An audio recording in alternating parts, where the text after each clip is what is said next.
করো। আশ্চর্য, এসব কথা বলছো কেন? আমি কি বলেছি কখনো একবার আমি তো আমি তোমাকে বললাম সন্দেহ করি? বাবা ইচ্ছে করে না, পানি পড়ছে ওইখানে পা পিছলে পড়ে গেছে, তো এখানে তো আমার কোনো দোষ নেই বলো। আমি কি মনটাও খারাপ করতে পারবো না? আমার বাবা পানিতে পিছলে পড়ে গেছে, ব্যথা পেয়েছে, দেখে তো সন্তান হিসেবে আমার খারাপ লাগবে, এটা খুবই স্বাভাবিক বিষয়। আমি তোমাকে কোনো খারাপ কথা বলিনি, আমি বলিনি আমি সন্দেহ করেছি, আমি বলিনি তুমি ধাক্কা দিয়ে ফেলে দিয়েছো, আমি কখনোই বলিনি বাবার সাথে কেউ খারাপ আচরণ করেছে।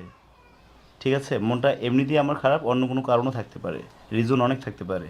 এটা নিয়ে বারবার তুমি আমাকে প্রশ্নবিদ্ধ করতে পারো না। আমার তো মনে হয় তুমি আমাকে বিশ্বাসই করতে পারছো না। তুমি উল্টোপাল্টা কথা বলো না প্লিজ। ঠিক আছে, আমার মুড অনেক অফ। দেখেন না বাবা, আপনার ছেলে শুধু শুধু আমাকে সন্দেহ করতেছে, আমি কি আপনাকে ধাক্কা দিয়ে ফেলে দিচ্ছি? এই সকাল থেকে তুমি পেঁচা যাচ্ছ বারবার, কিছু বলা থাকলে বলো, নাহলে যাও গা। আচ্ছা, তোমার কি পোশাক আশাক নাই? এইসব ছেঁড়া পোশাক পরে আছো কেন তুমি বাবা?